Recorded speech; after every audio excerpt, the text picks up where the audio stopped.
Kisah keteguhan hati Ibnu Taimiyah. Pada abad ke-13, lahirlah seorang ulama besar bernama Ibnu Taimiyah. Ia dikenal sebagai ulama yang sangat berani dalam menyampaikan kebenaran. Meskipun harus menghadapi banyak ujian, sejak kecil, Ibnu Taimiyah sudah menunjukkan kecerdasan luar biasa.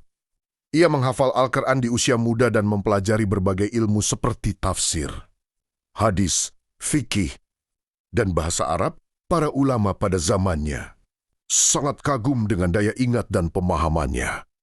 Ketika dewasa, Ibnu Taimiyah sering menegur penguasa dan masyarakat jika mereka melakukan kesalahan atau menyimpang dari ajaran Islam. Karena keberaniannya inilah banyak orang yang tidak suka kepadanya.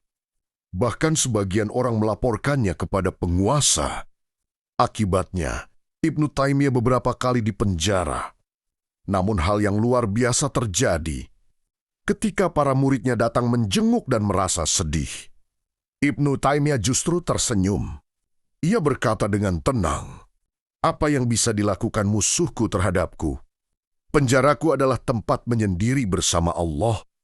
Pengusiranku adalah perjalanan di jalan Allah. Dan kematianku adalah syahid." Di dalam penjara, Ibnu Taimiyah tidak berhenti beribadah. Ia terus membaca Al-Quran, menulis kitab, dan memberi nasihat kepada orang di sekitarnya. Bahkan banyak penjaga penjara yang akhirnya menghormatinya karena melihat kesalehan dan keteguhannya. Suatu hari, seorang murid bertanya kepadanya, "Wahai guru, apakah engkau tidak merasa sedih dengan semua ujian ini?" Ibnu Taimiyah menjawab dengan penuh keyakinan, "Orang yang hatinya dipenuhi iman tidak akan merasa sempit. Kebahagiaan sejati ada pada kedekatan dengan Allah, bukan pada kebebasan dunia." Kata-kata itu membuat para muridnya sangat terharu. Ibnu Taimiyah akhirnya wafat pada tahun 1328 di dalam penjara. Namun wafatnya tidak membuat namanya hilang. Justru ilmunya terus hidup melalui kitab dan murid-muridnya. Ribuan orang menghadiri pemakamannya.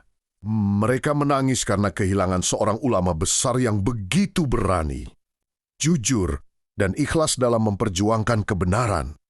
Dari kisah Ibnu Taimiyah, kita belajar bahwa kebenaran kadang membutuhkan keberanian dan kesabaran. Orang yang teguh di jalan Allah tidak akan takut dengan ujian dunia. Deskripsi YouTube. Kisah inspiratif Ibnu Taimiyah. Ulama besar yang tetap tegar meski di penjara. Berkali-kali karena membela kebenaran. Kisah ini mengajarkan tentang keberanian, kesabaran, dan keteguhan iman.